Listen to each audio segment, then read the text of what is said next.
Looking for a quick way to jumpstart your morning? Try this with me. Take a stance that's about shoulder width. Relax.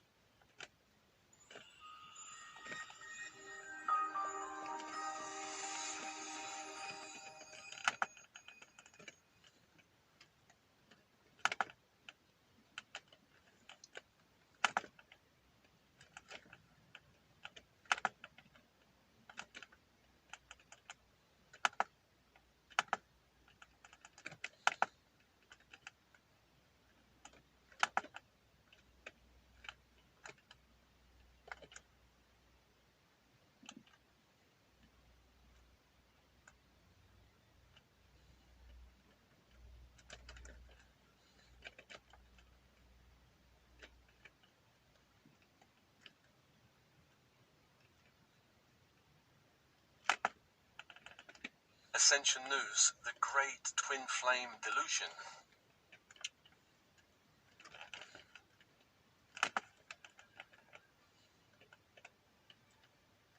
Now, some of the ideas I'm sharing here go against much of what is spoken about regarding twin flames.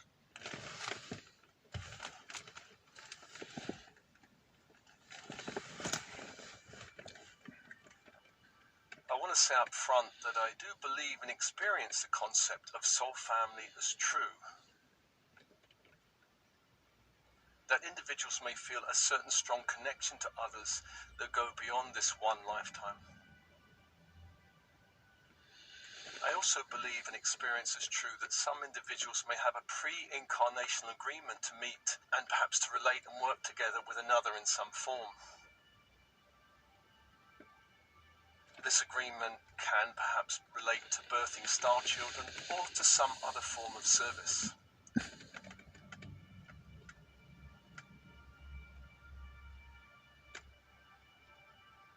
Saying that, I feel that much that has been spoken about the twin flame connection is delusional and perhaps even harmful.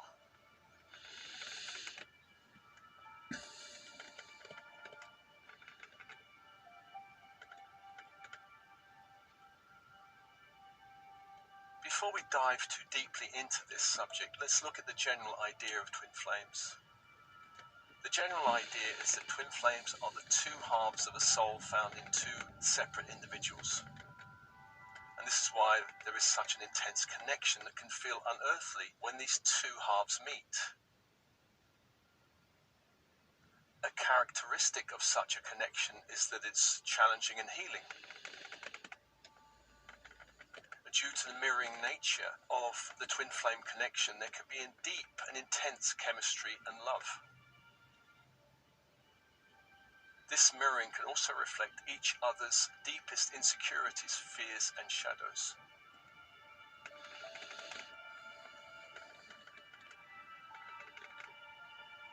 Let me just say that many years ago I attended a talk on twin flames. I think it was around 2008. And the essence of the talk was that 144,000 souls had agreed to meet their twin flame in this lifetime. And that when all the meetings had been accomplished, there will be a major event in the birthing of the new age of Aquarius. There were mentioned some processes that twin flames had to do with each other to complete the union. I cannot remember all the details, but at the time I remember I was rather taken with the idea.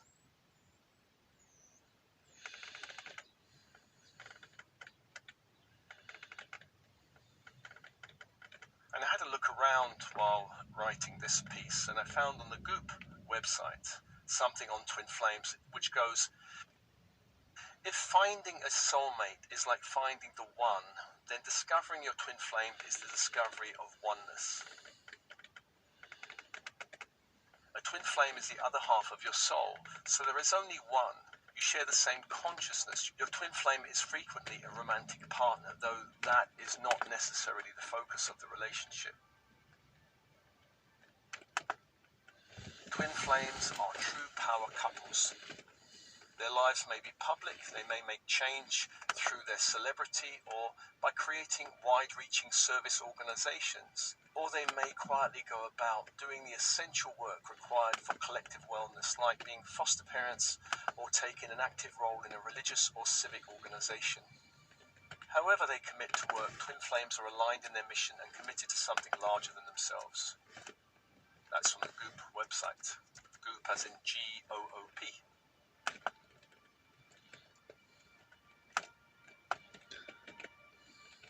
There's another aspect to this whole subject worth mentioning, and this is the idea that we can meet a true twin flame as well as a false twin flame.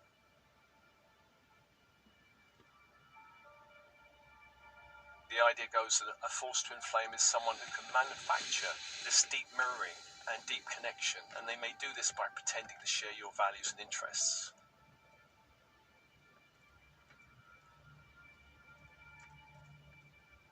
So in researching for this piece, I looked at the history of the twin flame idea, and it looks like the origins may go back to ancient Greece, perhaps ancient Sumeria, but really the recent popularity of the idea probably dates back to the 1970s and to the work of Elizabeth Clare Prophet, who became the leader of the Summit Lighthouse and the Church Universal and Triumphant. And her work became more public with the publication of the book Soulmates and Twin Flames, The Spiritual Dimension of Love and Relationships.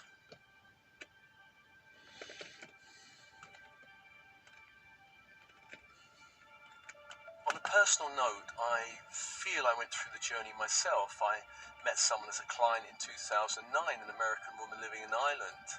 In 2010, she arranged a workshop for me in Ireland, and that was the beginning of something that would blossom many months later. I did feel in Ireland a very intense connection. I felt such an intense connection, but did not say anything until she mentioned she felt it also later on.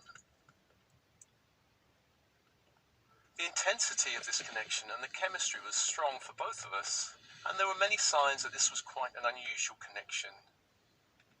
For instance, I had a dream that we were married by the angels. This was just one of the signs.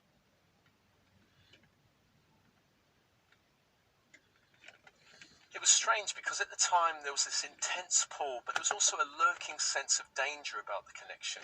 And when I meditated upon it, it seemed that I had no choice but to face the connection. There were soul gifts there that I had to look at.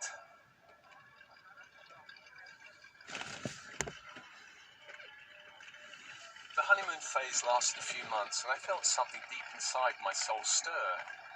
Then eventually she went back to Texas. We corresponded for a while over Skype, text and email. Then in January 2012, I went to Texas and the relationship sparked up again.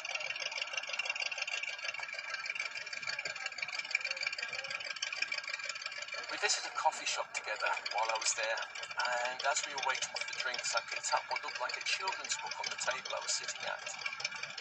I read it and was amazed that it seemed to exactly describe the twin flame journey. I must say the journey ended rather dramatically a few months later, but I've written about this journey in my book Personal Transition, so I don't need to go over that. But generally the experience could be described as overwhelming, magnetic and divinely orchestrated, but it also led me to a dark night of the soul which lasted 6 years.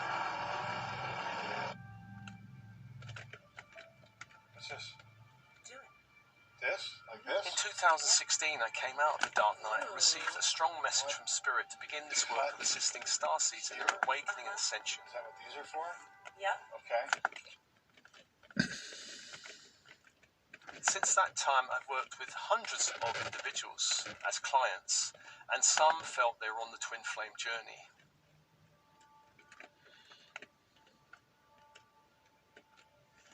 Over the past 6 years, I've noticed recurring patterns that's hard to ignore, particularly since some of it seems to reflect much of my own experience.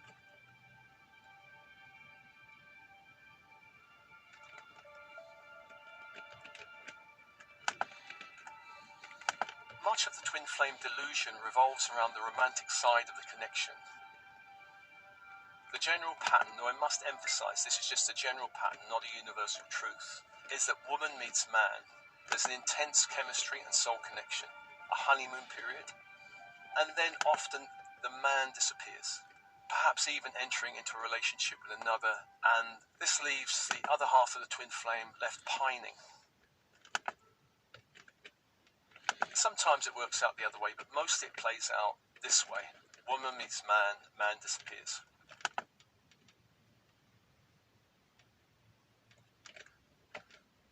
What I tell all of my clients in this journey is that if the twin flame comes as catalyst, they make poor, if not impossible, marriage material.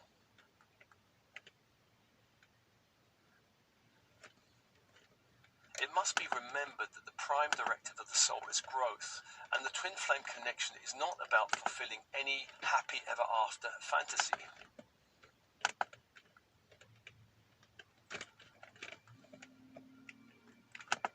The planet is in transition and there's much to do. True service can only happen to the extent that starseeders awaken to their true nature. And this intense connection is there to wake starseeds up. This is the true soul's agenda.